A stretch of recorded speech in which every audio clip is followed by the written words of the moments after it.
What's good, LL Nation, the Lucky Lefty podcast. I am your guy, Shaun Davis at SV2 Mics, the original Lucky Lefty himself. That dude right there, Malik Zaire, overtime Malik. This is the Slant, and we're going to be giving you positional matchups for the Fiesta Bowl starting tonight. And then we have a big announcement coming up at the end of the show. Tonight, we're going to talk about the quarterback matchup between Spencer Sanders and Jack Cohn and Tyler Buckner and how he plays or how he figures in the Fiesta Bowl. We're also going to talk about the ESPN positional rankings that came out from their draft guys today and how they might impact Notre Dame players going to the draft and coming back. Then we're going to tease a new episode of the Cutting Room Floor. Malik has a new offer that went out to a 2022 safety / wide receiver. Very intriguing young man, just received an offer. So we'll get Malik's take, or he'll tease. And that video will drop tomorrow morning around 8 a.m. Eastern Time on the Lucky Lefty Podcast YouTube channel. Well, of course, we'll take some of your questions, and then we'll end it up talking about the big recruiting weekend or the big recruiting week that will lead to the big recruiting weekend in South Bend, based upon the rule that allows new coaches to have in-home visits and also allows commits and recruits to have a second visit, official visit. Notre Dame is taking advantage of that, not only bringing their commits in for one more official visit, but they're also bringing guys on campus that they're trying to get in the fold, like Chaparral's own defensive lineman Anthony Lucas. They put on the full court press today to try to get him to take an official visit. It's going to be very important that he comes to campus if Notre Dame is looking to get him in the fold in the class of 2022. So let's go ahead with our first matchup in the Fiesta Bowl. We're dealing with the quarterbacks. And first of all, let's talk about Jack Cohn and Spencer Sanders. Spencer Sanders threw for 2,461 yards, 16 touchdowns, 12 interceptions. He did miss the opener, so he didn't start the opener, but he came back for week 2, and that's pretty much what he's done. Lately, he's had problems with turnovers. When you go back to Bedlam and you go to the Big 12 championship game against Baylor, turnovers have been a problem for Spencer Sanders. In reverse, Jack Cohn struggled with turnovers early in the season. 2,600 yards for Jack Cohn, 20 touchdowns, 6 interceptions. The turnovers were a problem early, but you can really say after the Virginia Tech game, Jack Cohn did a lot to solidify himself as the leader of that offense. And you saw the Jack Cohn that most Notre Dame fans thought that they would get when he transferred in from Wisconsin. Yeah, I mean, this is definitely what we got Jack Cohn for towards the end of the season, and that was just to be able to use his veteran leadership to guide the boat into the dock, and for him to be able to have that getting better process. He didn't revert to the beginning of the season, Jack, and that's something that you'll get with more veteran players. They get better because they understand how the season goes. Younger players obviously haven't had that experience, so as a starter and a guy that's been through a lot, Jack Cohn's primed to be able to take on this team, especially going through the changes that it is. And you know, for this game, a guy like Spencer Sanders, he's put on tape the ability to struggle with pressure and also having some different looks, which is key for Marcus Freeman to see that, especially going against the Baylor defense, who probably runs some of the similar schemes. They show some 3 down front. They mix and match some coverages. Their guys fly around. So it'll be a lot of what Spencer Sanders sees in this matchup. Plus, we have better athletes, and I think we play a little better together. So it's going to present a possibility of having some turnovers for that young secondary that we know in those 15 practices. We're looking to really take some step ups because we want them to be ready for next year. So for real, I do believe that this matchup on the quarterback side is won on the Notre Dame side. I think Jack is not going to get too high or too low. We knew that from the first game at Florida State in a tough environment. he was able to survive the storm, and that went down to the wire. But his calm, cool, collectedness in a game like this, I don't think would change. If anything, I think he'll ride the momentum of how the defense will play. I think we'll get some turnovers, and he'll be able to punch it in early. I do think, however, because he's not the most talented quarterback ever, and to give respect to the Oklahoma State defense, they'll show us some stuff early that'll get us a little worried. But the best thing about Jack is he gets greater later, and that he'll stick through it and keep us close in the beginning, and hopefully come out and finish strong at the end. Yeah, how in a heavyweight fight, the fighters come out and they try to feel each other out. When you have two defenses like Oklahoma State and Notre Dame are going to be sporting in the Fiesta Bowl, you look for the early body blows, right? Just trying to see where the weakness is, and then once somebody opens up the scoring, the floodgates more than likely open up until somebody truly seizes control of the game. How do you see Tyler Buckner fitting into this game? A lot of people say let Jack Cohn roll and don't really mess around with trying to get plays or series for Tyler Buckner. Does he have a role in this game? Well, because Coach Kelly isn't there, I don't think they'll be forcing the two quarterback system as much. I think that's something more of a Kelly design or something he wanted. I do think Tommy will be in more control of how that operates. I don't think we'll see it as much, but if you want to keep trend on what we've been doing this season, if he does go in, I will hope it isn't in a tumultuous part of the game like how they used to do me and just throw me in there to see if I can just make a play or mix it up or make it happen. Right. I don't think Tommy is going to put Tyler in that position, but I do think if you're going to play him, it should be a little early just to get Oklahoma State off balance, kind of that feel them out, sort of like a little right jab just to see what the defense will react to. And then I think majority of the game plan will be behind Jack and executing off of that. So based upon what you saw on film in Bedlam and also in the Big 12 championship game, how do you think Tommy Rees will go ahead and use Jack Cohn to attack the Oklahoma State defense? I think to attack is the defense.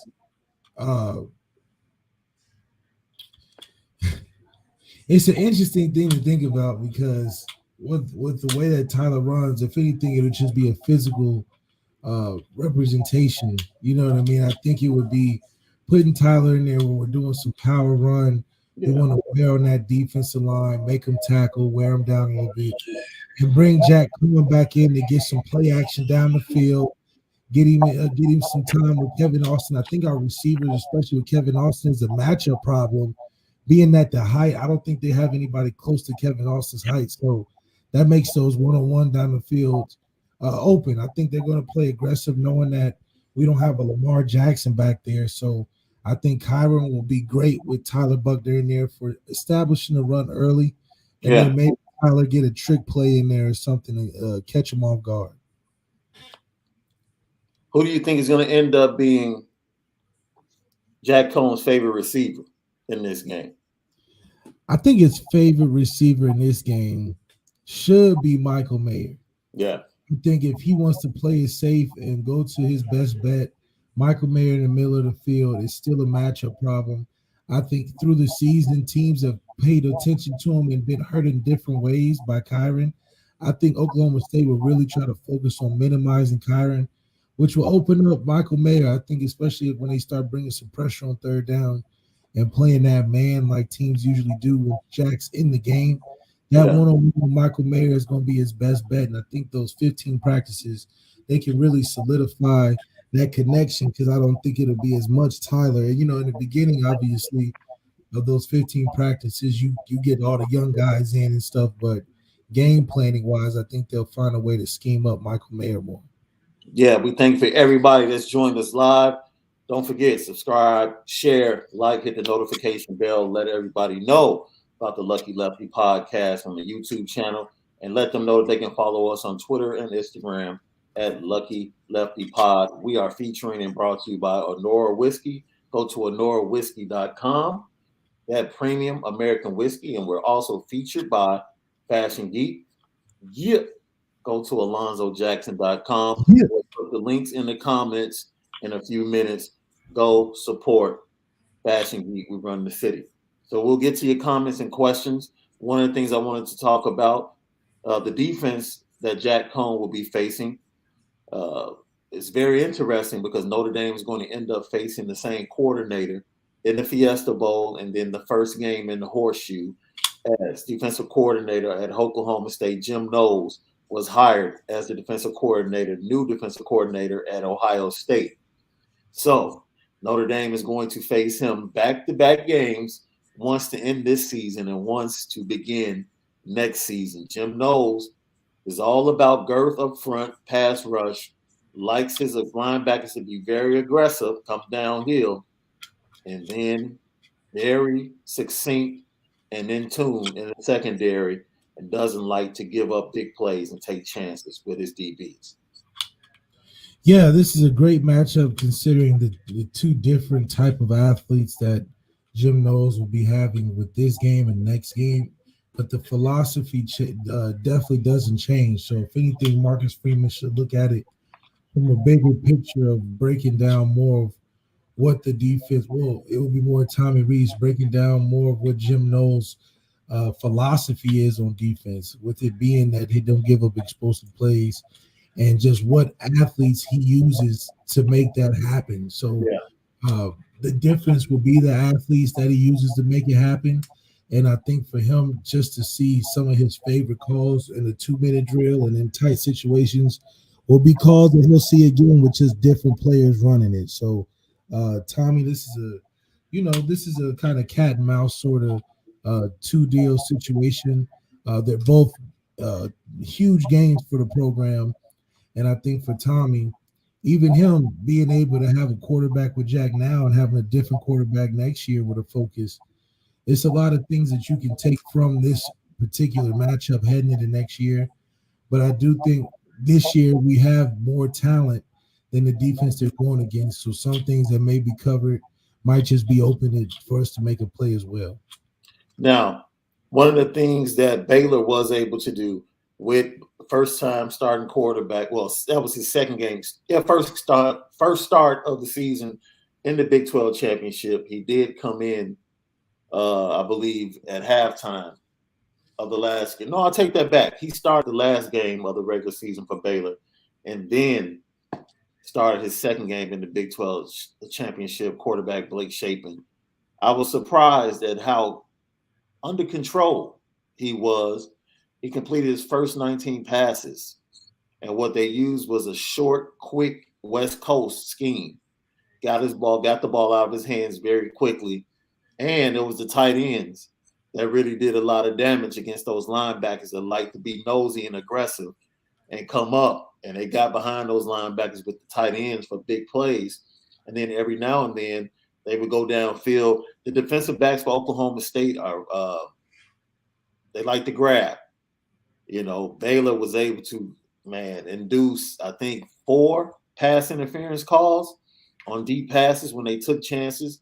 So I think Notre Dame is going to have chances for big plays. I don't think anybody in their defensive backfield can run with Braden Lindsey. I think you're going to have an opportunity to get Michael Mayer the ball, and then Kevin Austin, like you said, we're going to see if he continues his trend. His last 5 games have been tremendous, and he's been much more consistent as the number one threat for the wide receivers of Notre Dame. Most definitely. And I'm just excited to see the refreshing side of what the offense comes out on and from an energy standpoint. Yeah. I want to see the transitions on and off the field. I want to see how we react to third downs and even being up or down in the game. These are the intangibles of the football game that I'm excited to see, led by a Coach Freeman offense. Led by a Coach Freeman led team, but also have the comfortability of seeing what Jack in the offense puts out there. I think Kyron will have a big game. He's got to have a big game for us to establish anything down the field to give Kevin Austin and Michael Mayer a chance. Like you said, nobody is really covering Braden Lindsey, but if they're physical like that, I know Jack's going to at least not overthrow the receiver, and maybe we can capitalize on some of those penalties as well. Yeah, so look for early on Tommy Rees to go to quick throws, very comfortable, take advantage of the linebackers mid-range, and then second quarter be aggressive and go downfield. Heck, Tommy might be aggressive from the jump, play action on the first play, and go over the top on a post route to Braden Lindsay or either just a fly route to Kevin Austin. I can see it really going both ways. And you might have to too, because if a team is playing aggressive like that, you don't want them to set in their defense by thinking that they're knowing your process of run, pass. So to keep them off balance by taking a shot early is something that I would love to see. You know, it's a bowl game. You don't got nothing to lose. Yeah. Taking chances like that is probably the best bet.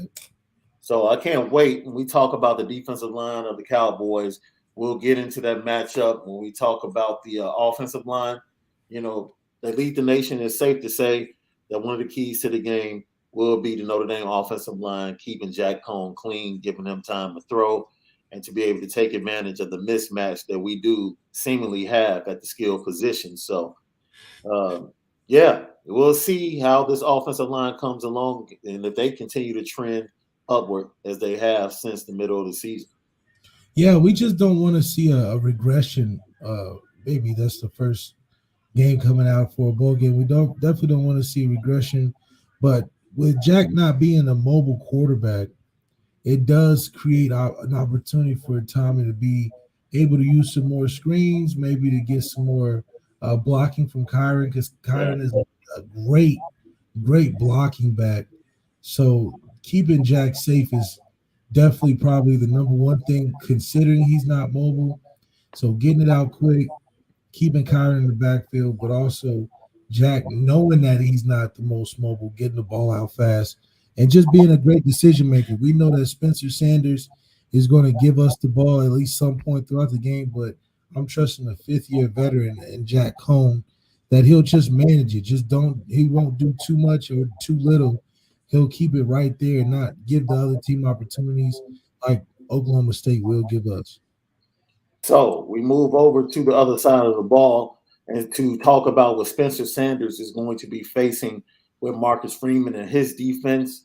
Not just as a coordinator, he'll be the head coach, and more than likely he's going to be making the calls in the Fiesta Bowl.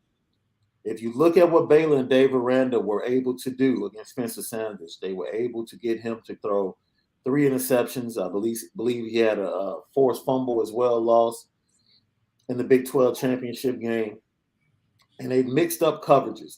Takes me back to post-game after Virginia, where Bronco Mendenhall really gave Marcus Freeman a lot of credit for how he devised the plan to confuse their freshman quarterback at the time.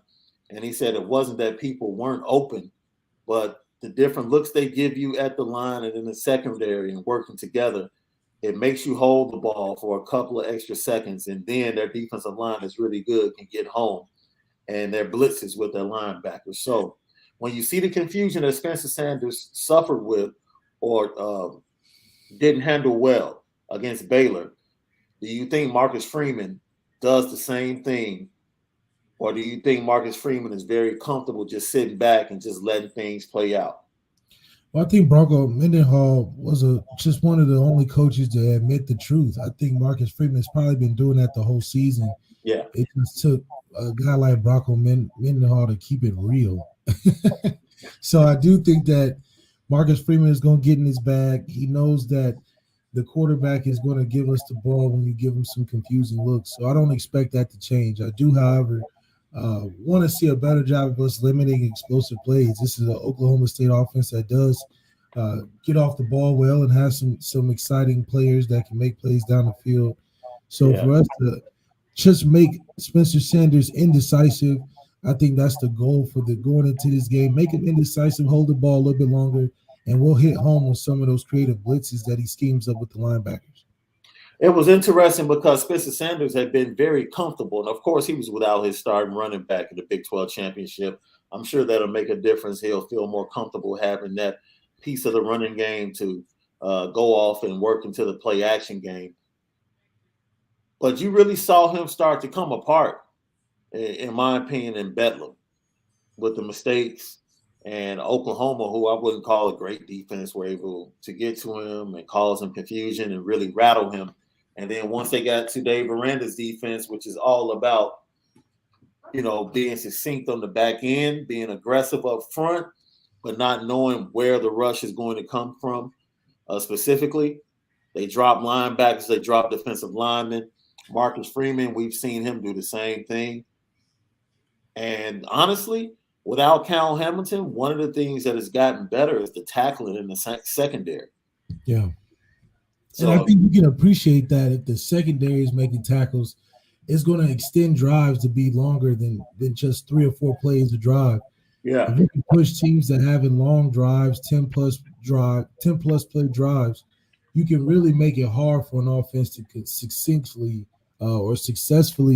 succinct plays back to back. So as long as we can extend drives, have a little bit that bend but don't break mentality in this game, we're going to be able to see a lot of opportunities to turn the ball over. And for a guy like Spencer Sanders, it's a tough thing to go against a Notre Dame defense for 4 quarters.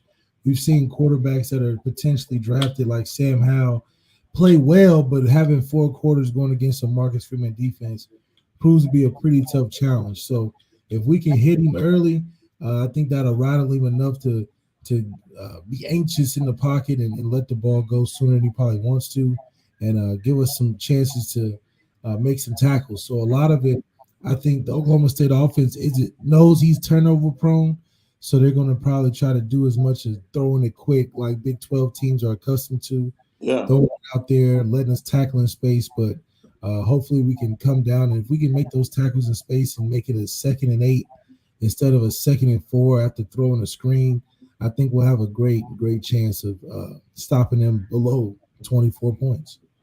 24 points, without a doubt, I think is going to be very easy. Baylor kept them in the game with the mistakes they had in the second half. Baylor left so many points on the field that game should have never come down to half a yard.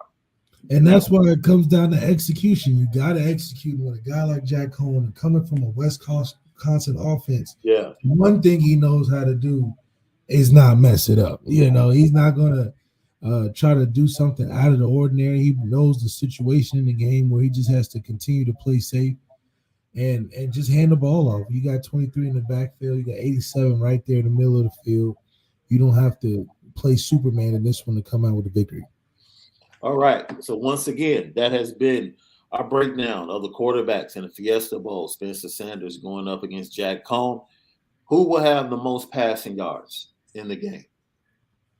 I think Spencer Sanders will have the most because they'll be down and will be more balanced of an offense. I think when they're down 10 plus points, they'll start throwing everything at us to try to get down the field. And I think with Marcus Freeman making it tough on that, you can get a lot underneath, but nothing deep. I think that'll help us extend those drives like we talked about, and he'll just rack up yards, empty calories as the game goes on. Who has the most turnovers, interceptions? Shoot, it just depends. If so that's a flip of the coin. They get to hitting Jack early and he's scrambling for his life. I think Oklahoma State. It is 2 good defenses, yeah.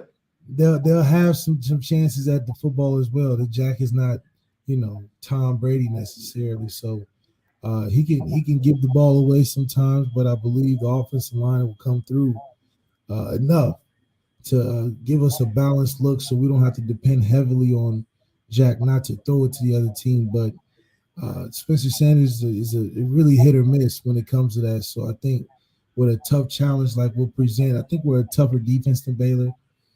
So we'll give them some different looks. But I do think Spencer Sanders should have more turnovers. But, Jack, you never know what Jack can give you someday.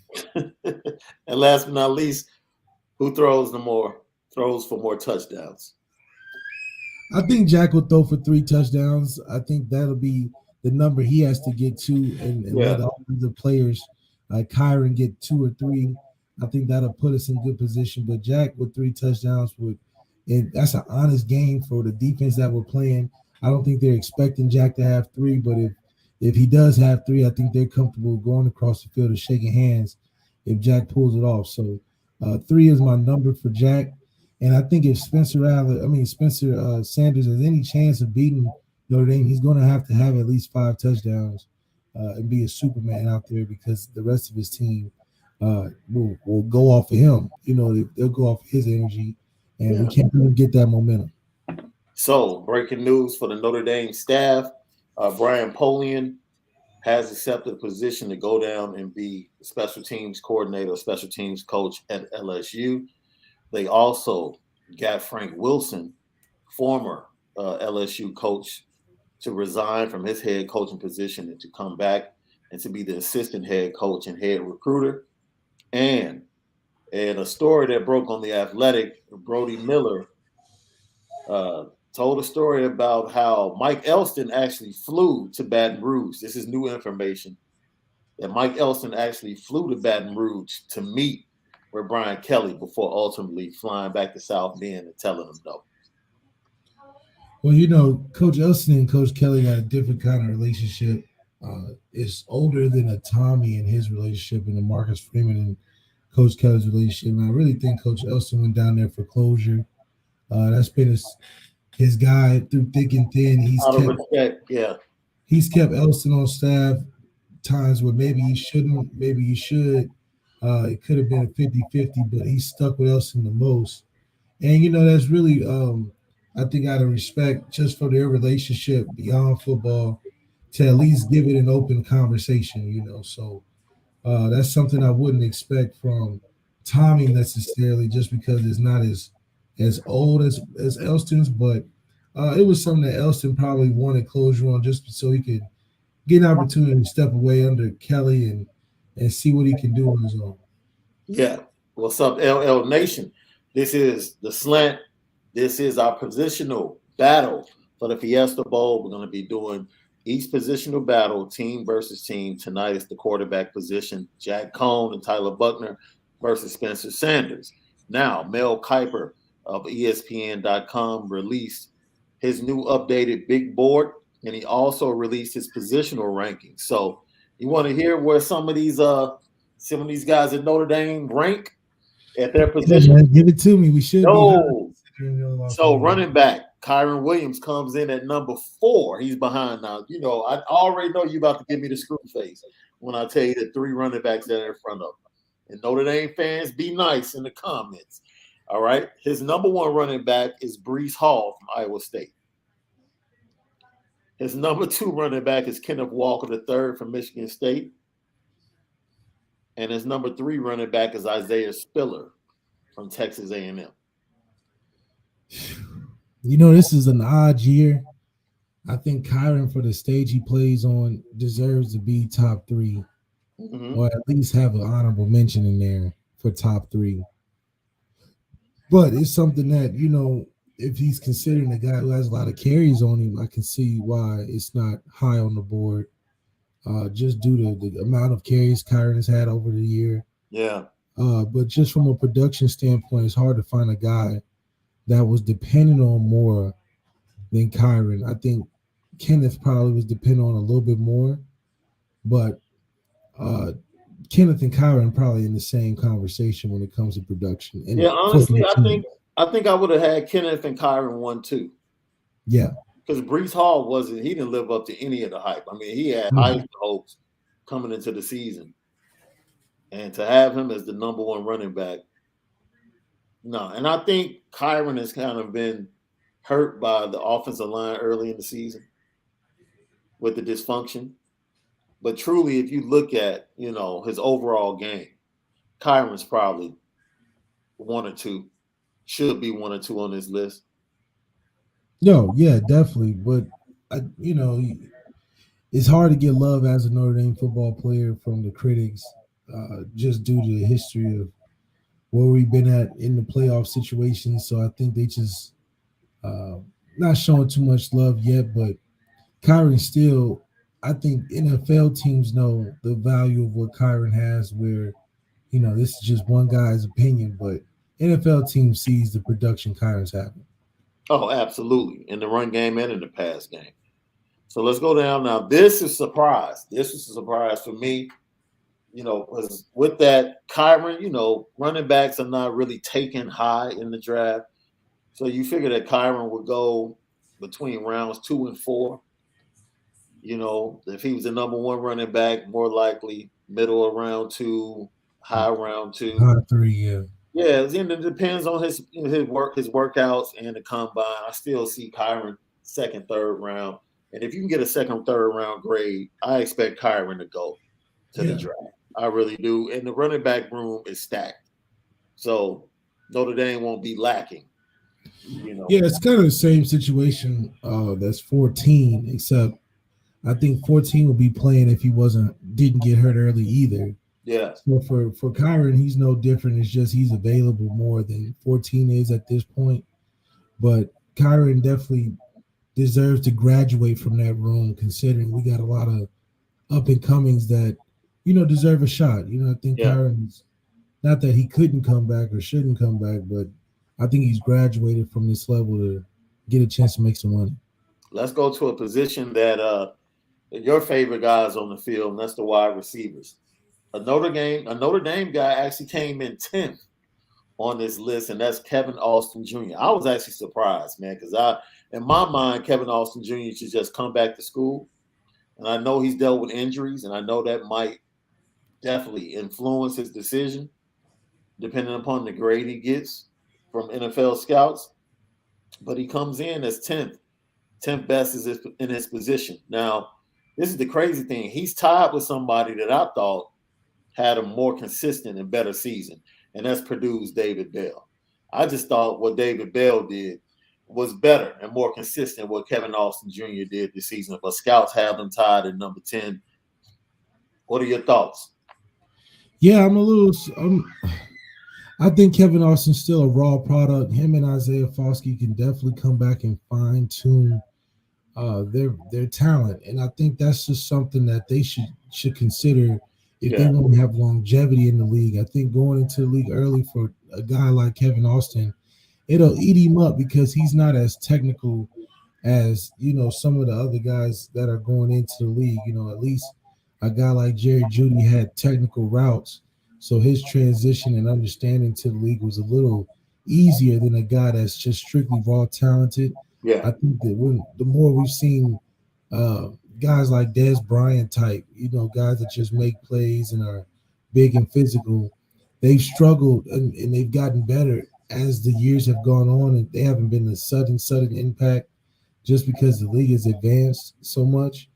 And I think Kevin Austin can definitely benefit more from coming back for another year, fine-tuning some of the things, and just hoping that the offense will allow him to develop. I think he was kept on a very skinny diet when it comes to the things he was asked to do at the receiver position, and he'll be asked to do more at the next level that I think he's still raw at.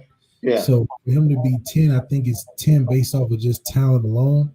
But in a fast-paced league, we're seeing guys like Miles Boykins, who was a raw talent. I mean, he popped with a 4.4. He got the physical tools, but when in terms of getting open, it looks like a little bit of a struggle due to his size and just development it takes to get there. And he definitely wasn't getting that at Notre Dame at the time. So it just takes a little to develop. And I think for a guy like Kevin Austin, he can recognize that and get that better for the next season. Man, this is a fantastic story. When I go, I'm just going to give you the top 10, all right? And just get your thoughts, because I'm sure you're going to say, man, I think guys should be in different spots. This is a great year for wide receivers if you're looking for wide receivers in the NFL. Like, real talk. Like, I'm talking about first through the third round. Man, you got some game breakers. Real talk. Look, this kid transfers from Ohio State. Transfers because he can't get on the field. And ends up the number 1 overall receiver, Jameson Williams out of Alabama. Number 2, our guy got injured. We love his versatility. Outside, big plays. He runs every route in the route tree. Short, intermediate, deep ball. Drake London was a beast before he got injured for USC. Then number 3, another guy that was injured on and off this season. When he returned back to the lineup, I believe that Purdue game, he just took off. And that's Garrett Wilson out of Ohio State. My guy that I talked about all season is underrated, Jahan Dotson from Penn State. Yeah. He's always open. Great route runner. Take the top off the ball. Number 5, Chris Olave. Just the ultimate deep threat down there for C.J. Stroud and Ryan Day. Then you have Treylon Burks out of Arkansas. Treylon Burks put on a show against Alabama when they went to Tuscaloosa. Like, man, he ran through that secondary the entire game. He's a big physical receiver, and he's fast.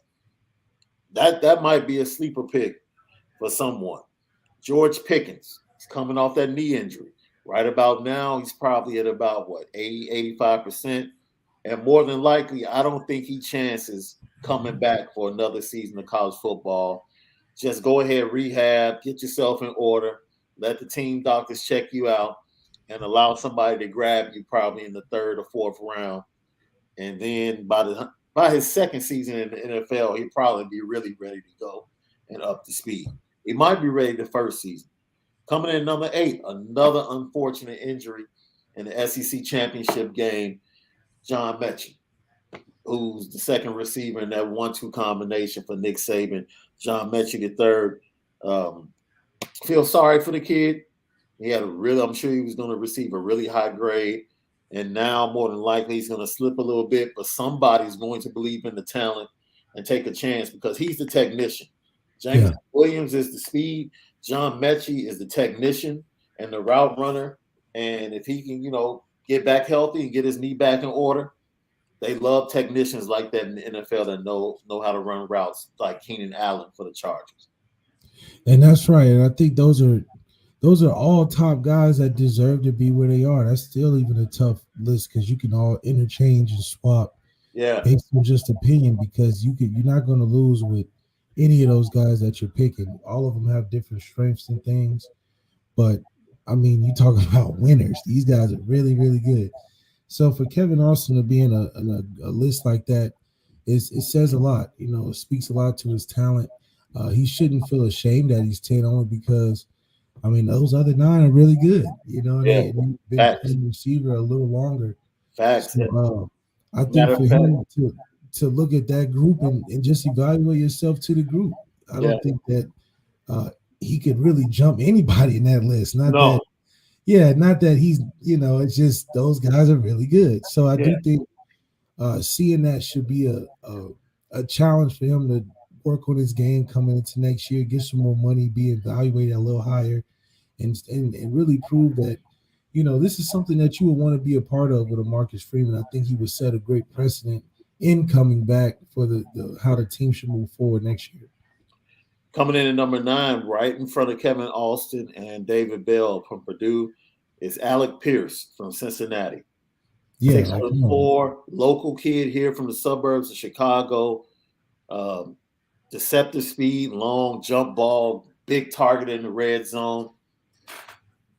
Like another stud. Like these guys are, it's a great receiver class. So I don't think an NFL team are going to be thin on the receiver draft. Especially, I mean, they're picking from fish in the barrel. It's like, man, we just grab one, run with it. We can do. Yeah.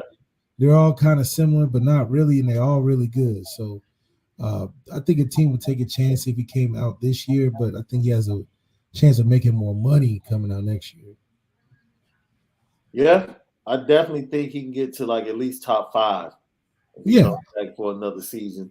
I would really have to dig deep into the rest of the wide receiver crop that'll be coming out next year. But more than likely, it's best for him, Kevin Austin, especially if he feels good having a full season, being healthy.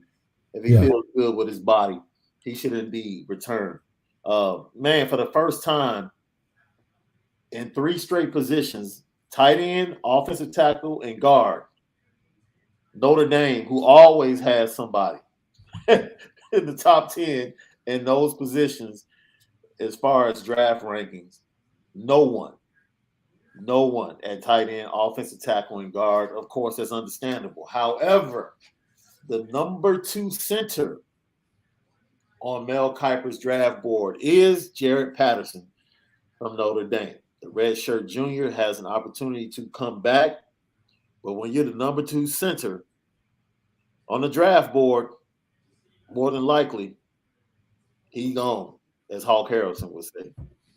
Yeah, I mean, I think he had the accolades going into the season, and he's been, pretty consistent. And with some of those guys that like Mel Kiper, they want to be right about their beginning of the year preseason picks. So I'm not surprised that he's still in the top five, but he's still a really good player. So I think, it's hard to evaluate centers considering it's such a unit thing throughout the season. But considering the O line has progressed under his leadership, it's no surprise that he's ranked as high as he is. Yo, I think the hot dude. You talk about depth and by position. The wide receivers are deep. And the next position, defensive ends, some studs coming out this year, my brother. If you need some pass rushers and some pass catchers, 2022 NFL draft is the year. I mean, of course, no one from Notre Dame at defensive end, but you got Aiden Hutchinson, you got Kayvon Thibodeau. The fact that Aiden Hutchinson is ranked number one, that's just from a stat standpoint. Yeah, I they're gonna. truly Yeah, believe once they show get to the that. workouts, once they get to the workouts, Kayvon Thibodeau will probably show and separate himself. You got George Karlaftis from Purdue, Cameron Thomas from San Diego State, who's a sleeper, Trayvon Walker from Georgia, Sam Williams from Ole Miss, Jermaine Johnson, who we saw first game of the year, disruptor, the transfer into Florida State. He's definitely at number 7. If he's number 7 on the list, it's a great class. That's a great class. Majai Sanders from Cincinnati, we saw him and how good he can be. He comes in at number 8. Number 9, Michael Clemens from Texas A&M, and number 10, tied Ohio State, Zach Harrison and Josh Paschal. Josh Paschal, for me, is your prototypical 4-3 defensive end, man. He can give you speed, he can change it up, he can give you power, and he can set the edge. I really like Josh Paschal out of Kentucky. Defensive tackles, I mean, it's kind of thin when you look at it, but I want to go over here to the outside linebackers because that connects to Notre Dame. Coming in at number 6 for the outside linebackers is Notre Dame's Isaiah Foskey. If you're 6th on that list and 3-4 teams, you're specifically probably going to teams that played at 3-4. So now that lessens the pool of teams that will want you, and you're number 6 on the list, might be more advantageous for you to come back another year and get. Yeah, it's just that you 6 on a list that it's like, you can fall deep down if you aren't paying attention. So I think as an overall player, he can increase his draft stock by coming back. He can increase it tremendously. I think it will be bigger than just 6 best outside linebacker. I think he can become a top first round player. Yeah. With an impactful season next year. I'm going to be honest with you. Everybody we named, as far as Notre Dame, I think they all, seriously, because of what's going on right now with the hiring of Marcus Freeman and just the vibe around the program, I think they all seriously consider coming back. There's no need to talk about the safety position. We know who's number 1. But I do think this is a unique opportunity. Guys are really feeling spirited with this hire. But let's not get it confused, guys. Go out there and get your money. Marcus Freeman has got his money, so he gonna advise you to get your money. As a player, you're keeping it real. Like the vibe is one thing, and you might want to be around your guys and play with your guys for one more season. But when you get that phone call from scouts and they're like, "Hey, you're number 2 and you're number 1 on certain boards. Like if you're the number 1 center, and somebody says, "Man, we want to take you at the bottom of the first round." Yeah, don't play with your career because you love the school. I mean, we all love the school, but take care of yourself first. And I do think that Jared Allen I'm sorry, Jared, don't even think twice about it. Go ahead. Jared Patterson. Jared Patterson. If you love your school and what's going on, graduate from the program and allow them young boys to come in and get a full 4 years experience from Marcus Freeman. That's the thanks that you can give by leaving. You know what I mean? It's not like we are leaning in on you guys to come back for a senior leadership necessarily. Yeah. We got things covered. I think it's good for you guys to chase your dreams. And this is the Kelly era still with some of you guys. So let that new Tide, that new fresh car smell come in, and it'll be good for everybody. Yeah. So it's crazy that you say that, right? Before we get to this big recruiting week and this big recruiting weekend coming up, and tease the cutting room floor episode that you're going to be releasing tomorrow morning on the Lucky Lefty podcast YouTube page, I want to play something from Jason Gallagher on Twitter.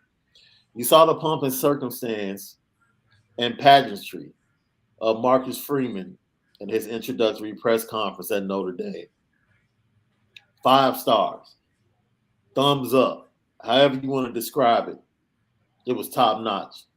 USC tried to do the same thing with Lincoln Riley.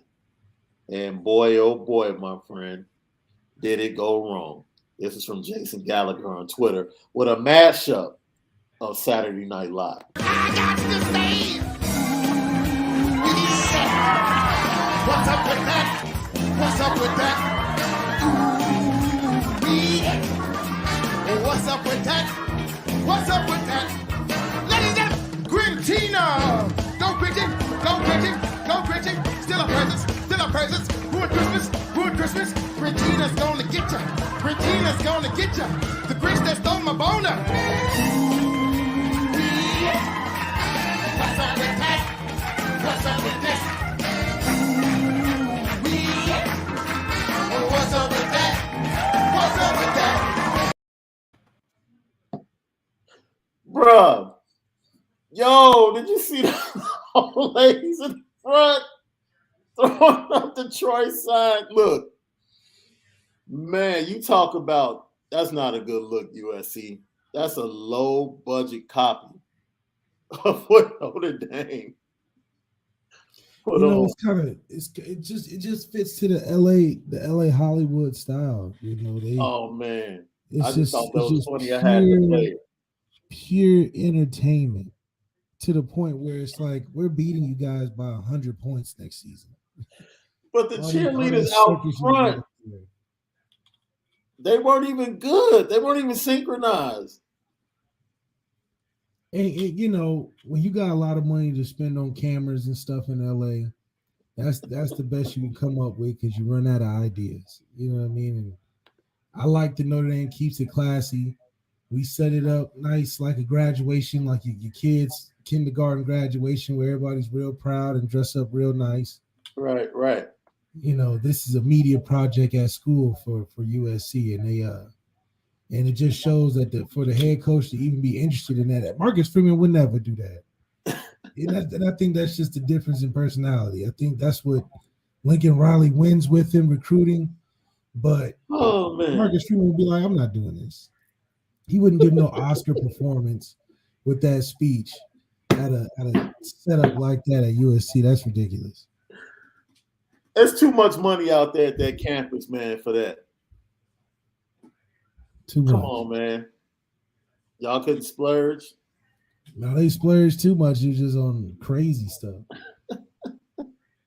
So let's talk about this. Go ahead and let everybody know the young man that you're going to be talking about that just received a big-time offer from the 2022 class.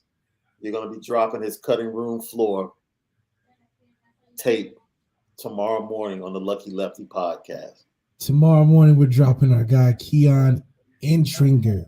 Keon Entringer, he's a do-it-all type of athlete. He reminds me a little bit of Harrison Smith. I don't know about the pass coverage, but when it comes to open field tackling and sideline speed, the enhancement we were talking about, Marcus Freeman adding to this defense, this is a perfect key because he's very, very versatile.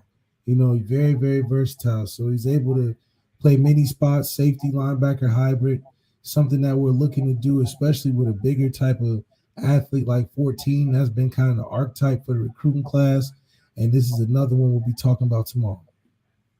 So remember, dropping 8 o'clock a.m. Eastern Time, Keon Entringer, the cutting room floor with Malik Zaire, where he breaks down the newest offer for the 2022 recruiting class for Notre Dame. He can do it all. I've seen the film. Can't wait to see what Malik has to say about the young man. Man, Harrison Smith, that's a tip of the cap.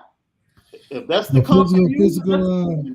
physical white guy coming downhill, man, it's not too many to put in comparison, but he's definitely shown well, you'll see tomorrow. He shows a lot of flashes that he's not afraid to make a tackle like your boy JD Bertrand.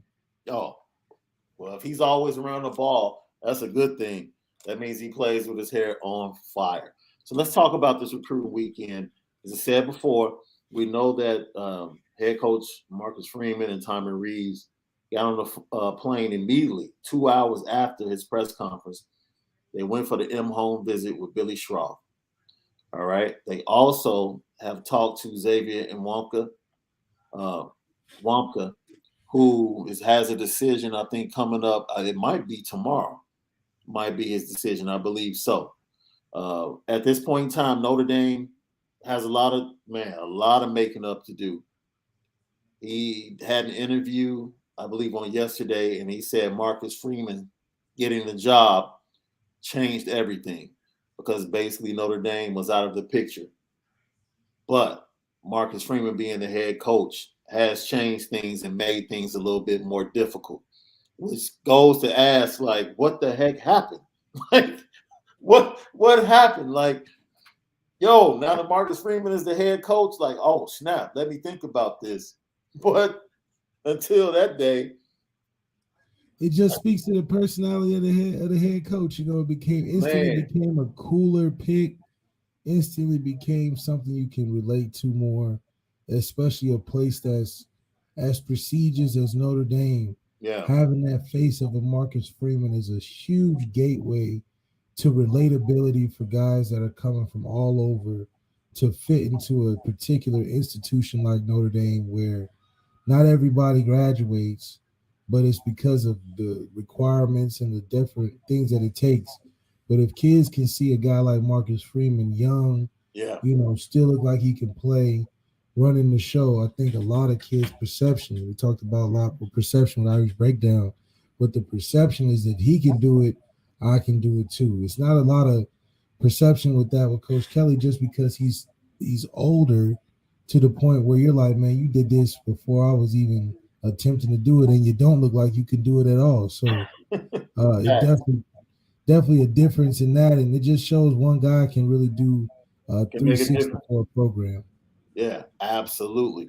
And so, like I said, his decision tomorrow. I know Iowa and Kirk Ferentz got the last in-home visit on today, so we'll see how things go tomorrow. Hopefully, Marcus Freeman made enough of an impression. We know the reports were that coming out of his visit to Notre Dame that his mother was in love with the program.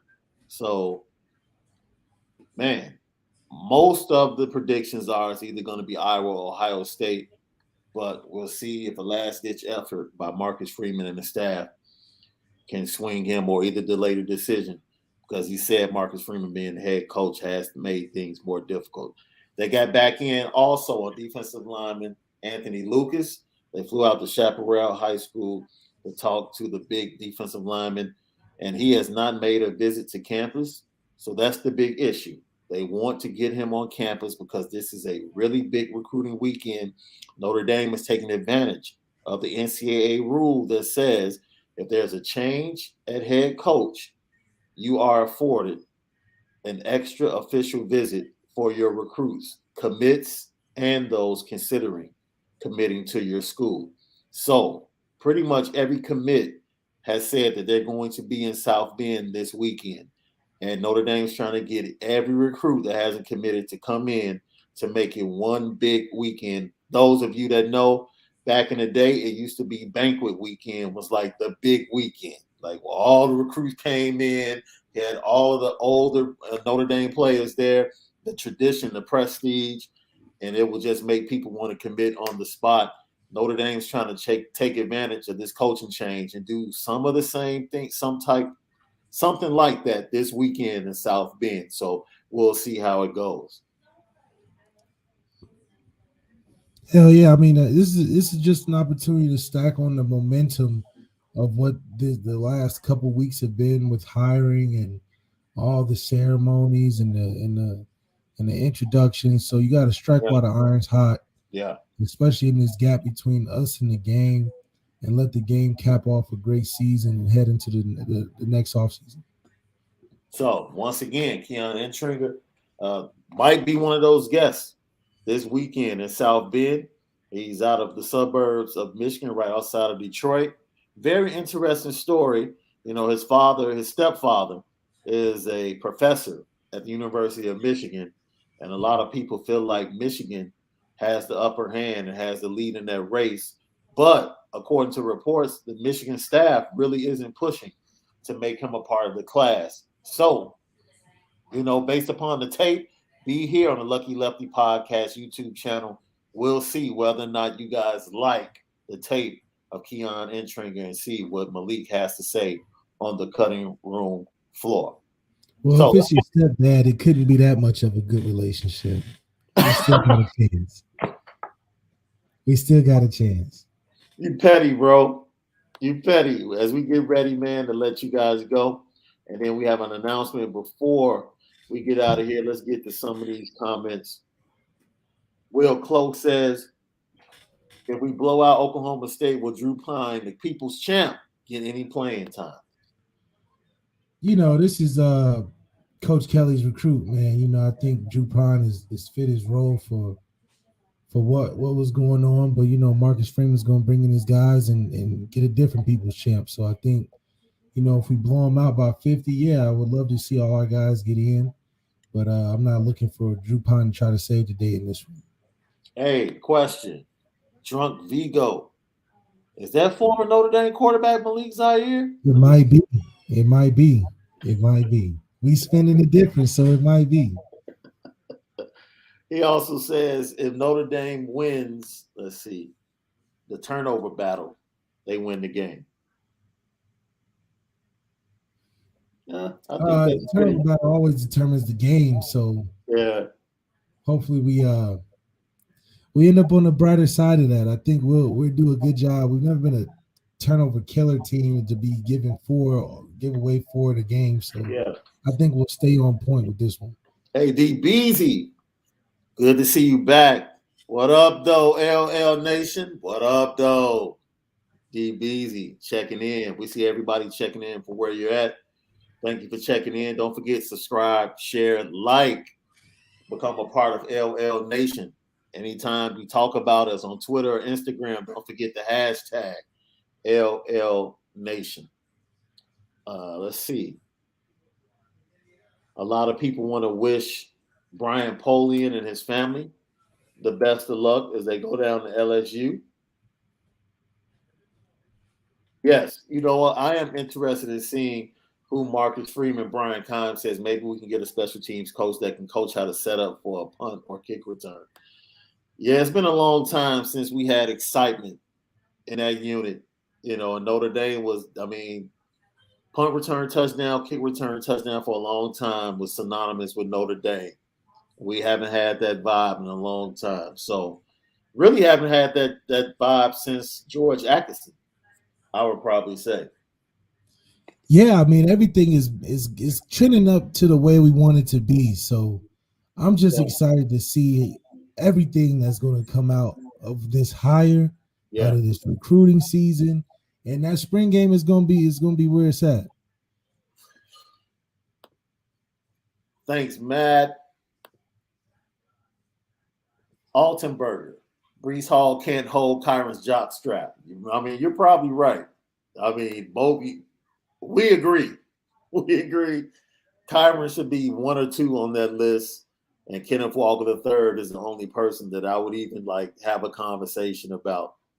That's right.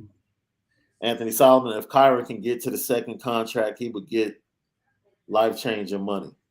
Well, the quickest way to get to the second contract is to go ahead and get the first one. Straight up. That's real talk.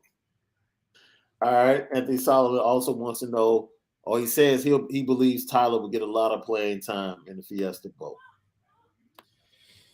Shoot, I mean, you know, I would, like I said, we do our thing. I would love to see all our guys get in. It's a bowl game, so it's one of those everybody gotta have fun type of deals.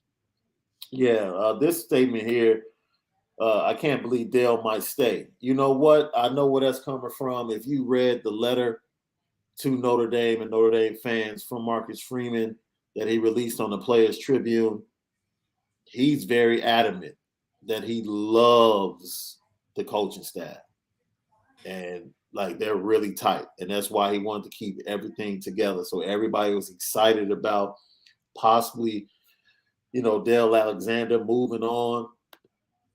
Man, you've seen him right next to Marcus Freeman on a lot of these trips recently to go and recruit. So I'm sure there will be other opportunities for Dale Alexander. And if he's not comfortable, he has the choice to take that opportunity elsewhere. But based upon what you read in that letter from Marcus Freeman, he's cool with Dale Alexander.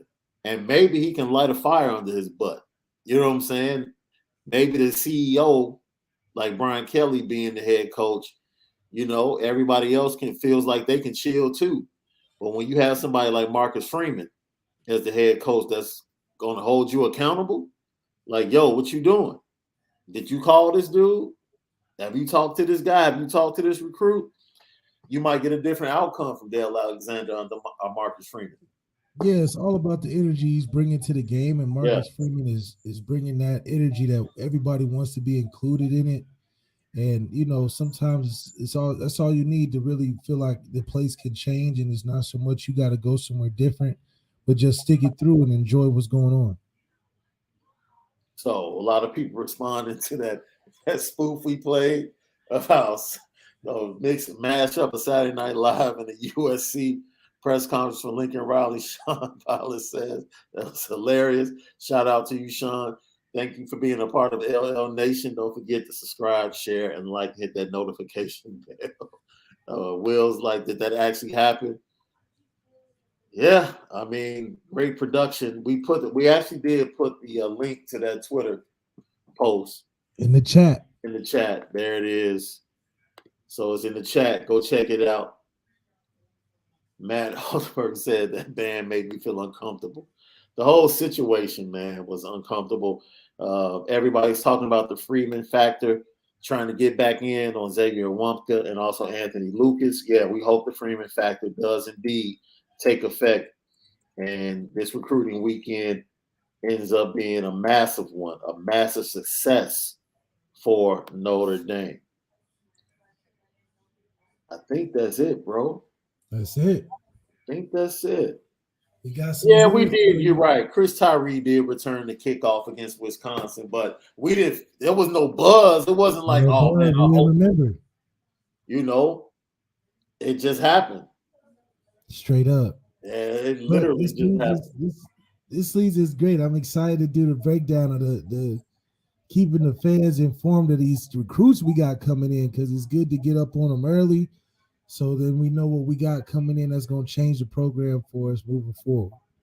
Hey, we got a bit of advice. Welling Jeremy, I believe. He said, Malik, try a noise gate instead of compression. It'll make your audio sound much better. See, I appreciate that, man. Hey, I'm going to get it right. Keep up the good work. See if that goes a little better. We'll see. Oh, it was an earlier question. I forget. I can't bring it up. I don't see it anymore. Someone asked, who were the other contenders besides Notre Dame for your services? Wisconsin, Alabama, Ohio State, and Pittsburgh were the ones I was really choosing from, but Notre Dame just pulled me away. Any reason? Was it Brian? Just because was it Brian Kelly? Was it Brian Kelly that being a black quarterback, left-handed at Notre Dame, you really didn't find that too often. And if I could do half as decent, I know I could set up a career that's long-lasting. Yeah. So for everybody, I encourage you to go read the letter if you're a Notre Dame fan on the Players Tribune from Marcus Freeman to Notre Dame and his fans. It's a fantastic read. Absolutely fantastic. And as I said before, he loves his coaches. And I believe the guys that eventually go with Brian Kelly, strictly because of the relationship, like you talked about with Mike Elston. He flew down there out of respect. of the relationship to meet with Brian Kelly, and ultimately came back and said no. That's right. That's right. So that's it. This has been the Lucky Lefty podcast and our combination, Fiesta Bowl comparison, positional comparison between Spencer Sanders and Jack Cohn and Tyler Buckner. Don't forget, tomorrow morning at 8 a.m., new episode of the Cutting Room Floor with Malik Zaire. That's right. Talking about new 2022 recruit and offer Keon and Tringer out of the suburbs of Detroit. Should be pretty good. And then our big announcement is that now you can have more of Lucky Lefty as starting Wednesday. No, I'm sorry, not starting Wednesday, starting Thursday, because we're going to drop 2 things tomorrow morning. But starting Thursday at 9 a.m. Make sure I say this right, bro. Is it 10 a.m. Eastern or 9 a.m. Eastern? 9 a.m. Eastern, show up. 9 a.m. Eastern. Every day. The Every Lucky day. Lefty podcast will be live. 9 a.m. Eastern. Every day. You'll have more of Lucky Lefty. We spin it different. We'll be live right here on the Lucky Lefty YouTube channel.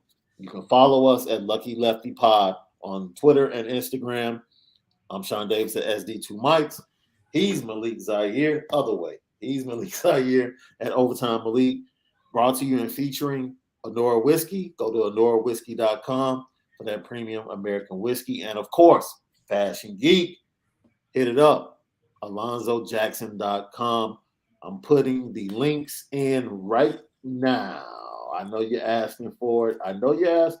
So I'm typing in the links to both products that we're featuring. OnoraWhiskey.com and Fashion Geek. We run the city. I think that's it, bro. I think that's it. See you tomorrow, man. Everything we need to touch on. We got all the questions.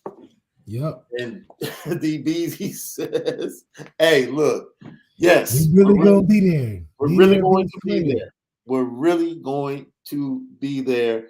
And if it's a great show, then guess what? We'll come back and do something in the evening, especially if we have a special guest or an interview. I will say this, for some of our matchups, especially for the wide receiver position, we will have a special guest with us, a former Notre Dame wide receiver that's going to be able to break down that comparison with us. So from my guy Malik Zaire, I'm Shaun Davis. Don't forget, be right here at 8 a.m. tomorrow morning to break down the cutting floor, Keon and Tringer. And we'll see if let us know if you want us to do something tomorrow. Hopefully, if it's breaking news, maybe we'll have to do a show tomorrow night. That's right. Hey, we're going to give it to you just how y'all like it. Keep subscribing, keep sharing, keep commenting. No doubt. We spin it different. Lucky Lefty podcast, man. Sleep well.